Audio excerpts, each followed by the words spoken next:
আজকে শেয়ার করে নিচ্ছি এগ বিরিয়ানি এই রেসিপিটা, আর যেটা কিন্তু চিকেন মটনের স্বাদকেও কিন্তু হার মানিয়ে দিতে পারবে। তো চলুন শুরু করা যাক। তার জন্য এখানে আমরা দেরাদুনের চাল নিয়ে নিয়েছি, আর যেটা কিনা 1 ঘন্টা মতন ভিজিয়ে রাখছি। আর এইদিকে যখন জলটা উষ্ণ গরম হয়ে যাবে ঠিক তখন তেজপাতা, জয়িত্রী, জায়ফল, এলাচ, দারচিনি, লবঙ্গ আর শাহাজিরি দিয়ে দিতে হবে। এরপরে আমরা আবারও একটু জল দিয়ে নিচ্ছি। জলটা এখানে যেহেতু কম হয়েছে, আপনারা চাইলে আগেও দিয়ে নিতে পারেন।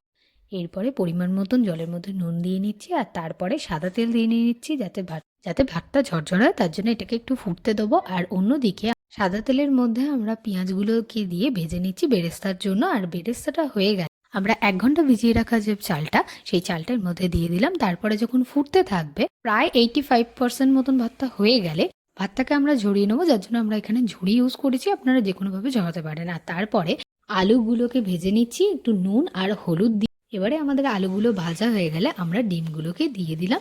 আর ডিমগুলো ভেজে তোলা হয়ে গেলে তেলের মধ্যে তেজপাতা, দারচিনি, এলাচ, লবঙ্গ, পরে আদা রসুনের পেস্ট দিয়ে দেবো। আর তারপরে পরিমাণ মতো নুন, হলুদ আর লঙ্কার এরপরে দিয়ে দিচ্ছি পরিমাণ মতন চিনি, আর সাথে ফ্যাটানো টক দই দিয়ে ভালো করে কষিয়ে নিতে হবে। এবার কষানো হয়ে গেলে যখন একটু ফুটতে থাকবে, তার মধ্যে বেরেস্তাটা দিয়ে ভালো করে সমস্তটা মিক্স করে নিতে হবে। আর তারপরে 1 চামচ মতন রোজ ওয়াটার আর 1 চামচ মতন কেওড়া জল দিয়ে এবারে এর মধ্যে পরিমাণ মতন জল দিয়ে তারপরে ভেজে রাখা আলু আর ডিমগুলোকে দিয়ে দেবো। এরপরে ডিম আর আলুগুলো যখন ফুটতে থাকবে, তার মধ্যে ভাজা মশলা, গরম মশলা আর 3 থেকে 4টে কাঁচা লঙ্কা দিয়ে দেওয়া।